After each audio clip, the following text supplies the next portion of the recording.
bangun malam itulah wadah atau sarana untuk menerima faid.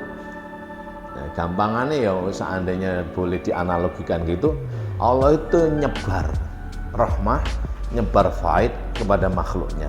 Siapa yang dapat? Ya yang punya tempat. Siapa yang punya tempat? Orang-orang yang selalu memelihara tahajud. Oleh karena itu, di sini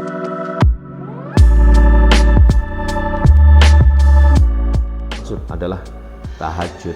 Apa tahajud itu? Bangun malam. Jadi bangun malam itulah wadah atau sarana untuk menerima faid.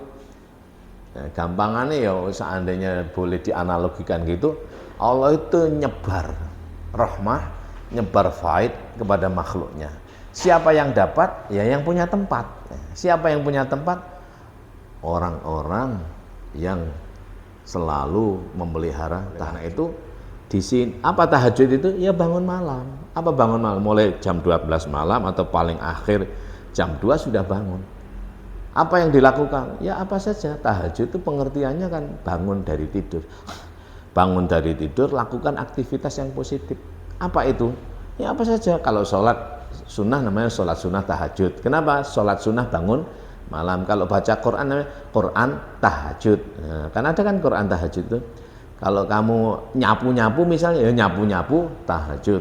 Kalau kamu ngepel rumah misalnya, ngepel rumah tahajud dan sebagainya. Artinya apa? Seluruh perbuatan yang baik yang dilakukan setelah bangun tidur. Dan itu waktunya adalah nisful lail, thuluthul lail. Separuh malam atau sepertiga malam. Itu dilakukan oleh Nabi. Nabi mewajibkan pada dirinya untuk qiyamul lail itu. Nah, para wali yang muktasab ini, yang ingin mendapatkan anugerah faid, fuyudat, rahmat, makom kewalian ini, upayanya adalah membuat tempat kewalian. Lalu yang ketiga adalah berlaku seperti wali, alias ya'mal a'malal auliya. Ya'mal a'malal auliya illahi ta'ala.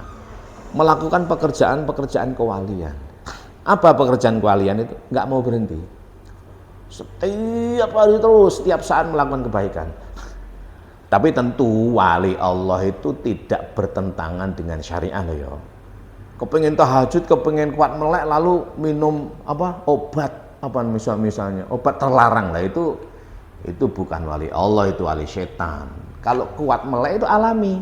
Jadi kita itu nggak bisa menentang jam biologis kita. Sore tidur jam 12 bangun. Itu ada orang itu yang 2 hari 2 malam nggak tidur lalu dianggap seperti wali. Padahal dia minum mengkonsumsi narkoba. Lah ini jelas bukan wali, ini setan, sabu-sabu dan lain sebagainya. Ini menentang, ini merusak diri, merusak wala tulku bi aidikum ilat tahlukah. Wala tulku bi aidikum ilat tahlukah. Jangan sampai dirimu sendiri itu kamu rusak. Allah itu sangat sayang pada kamu. Apa? Ya kuat melek tapi mengkonsumsi narkoba. Ini namanya bukan wali. Maka sekali-kali jangan lakukan itu. Anda ingin mendapatkan maqamam mahmuda wa minal laili fatahajjat bihi nafilatan lak asa ayyab'atsaka rabbuka maqamam mahmuda. Anda ingin diangkat oleh Allah kepada maqam mahmuda, maqam keterpujian, maqam wali, maqam kekasih Allah, tapi Anda menentang syariah Allah dengan mengkonsumsi narkoba. Yaitu tahajud supaya kuat melek, tapi mengkonsumsi narkoba. Itu bertentangan. Itu sama dengan Anda menghilangkan najis dengan air kencing gitu. Ya. Jangan sampai kamu itu bercebok ya dari istibrok, dari buang air besar, tapi menggunakan air kencing, kan sama-sama kotornya. Menghilangkan kotoran najis di baju pakai air kencing. Baik, jadi itu yang ketiga, yaitu berlaku seperti amalan para wali. Apa itu? Enggak pernah berhenti. Itu dalam surat 55, surat Ar-Rahman ayatnya 29. Yas'aluhu man fis samawati wal ardi kulla yaumin huwa fi sya'nin. Itu surat 55 surat Ar-Rahman ayat 29. Ditanyakan, siapakah penduduk bumi yang sebenarnya penduduk langit, alias dia itu para kekasih Allah, adalah kulla yaumin huwa fi sya'nin. Dia selalu berbuat, tidak pernah berhenti. Allah itu tidak pernah berhenti, ya toh, selalu berbuat. Kulla yaumin huwa fi sya'nin. Tidurnya sebentar, ya tidur sore, tidak boleh melawan atau bertentangan jam biologis, ya sore tidur, jam 8, jam 9 tidur. Nanti jam 12, jam 2, setengah 3 bangun. Jangan sampai mulai sore nggak tidur lalu mengkonsumsi narkoba. Itu bukan af'alullah, itu af'alus syayatin. Apa? Perbuatan setan. Kalau perbuatan orang itu ditentukan oleh perbuatannya. Kalau melakukan perbuatan wali disebut wali. Ya. Jadi ada zat, af'al, sifat, sebutan atau nama. Orang melakukan pekerjaan disebut apa? Orang yang melakukan pekerjaan mencuri, bersifat malingan, bersifat apa? Bersifat apa? Nyolongan disebut atau berasma maling dan lain sebagainya. Jadi berlakulah seperti ya'mal a'malal auliya, ya'mal a'mal auliya'ir rahmani ta'ala, auliya'ir rahman at-ta'ala, auliya'illahi ta'ala ar-rahman ar-rahim al-malik al-qudus dan seterusnya itu. Yaitu apa? Kulla yaumin huwa fi sya'nin. Yas'alhu man fis samawati wal ardi kulla yaumin huwa fi sya'nin. Ditanyakan atau apa itu? Diinformasikan bahwa ada penduduk bumi yang sebenarnya penduduk langit. Artinya apa? Dia kekasih Allah. Apa fenomenanya? Dia kulla yaumin huwa fi sya'nin. Setiap saat selalu melakukan perbuatan baik. Cari terus, nggak mau berhenti, nggak mau leha-leha. Artinya apa?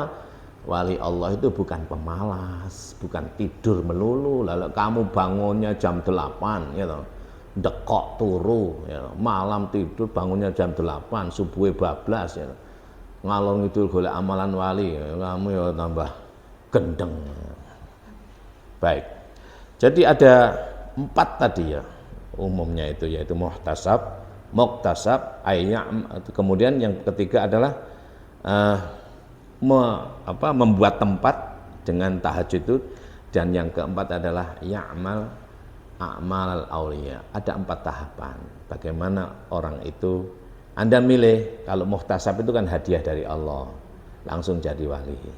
Bagaimana itu hadiah dari Allah itu? Tentu saja juga tentu orang yang dipilih itu ada yang dipilih sejak di dalam kandungan, ada yang dipilih tahu-tahu begitu saja. Terus ada muktasab, melakukan, ada upaya. Kemudian yang ketiga adalah membuat tempat.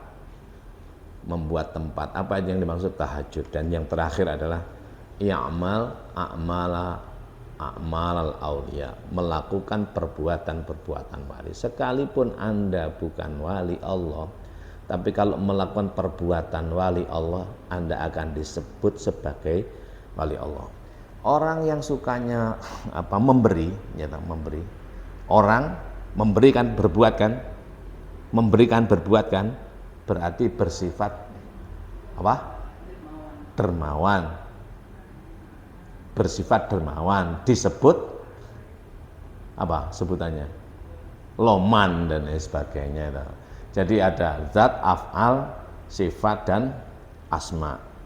Zat orangnya ya, atau siapa, apa, af'al pekerjaannya, pekerjaan melahirkan sifat, sifat melahirkan sebutan atau nama. Orang disebut dermawan karena bersifat suka memberi, karena melakukan pemberian. Orang lek nggak tahu ngewei, nggak bersifat pemberi, lalu dinamai, nggak akan dinamai dermawan.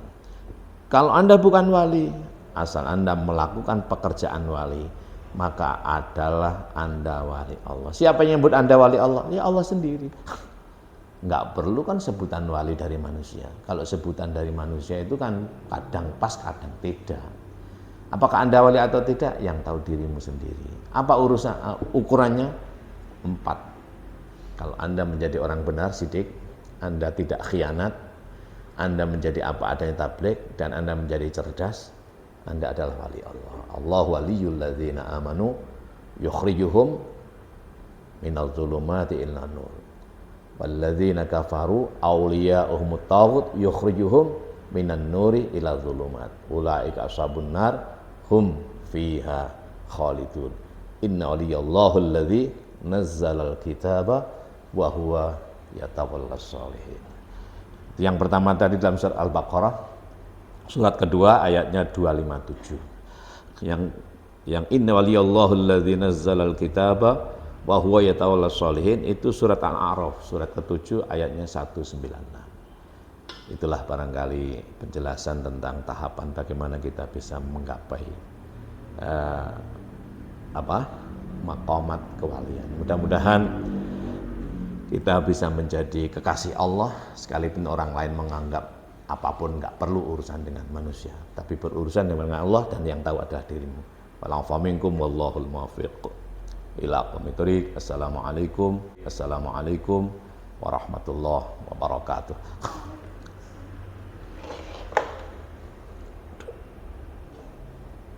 Saiki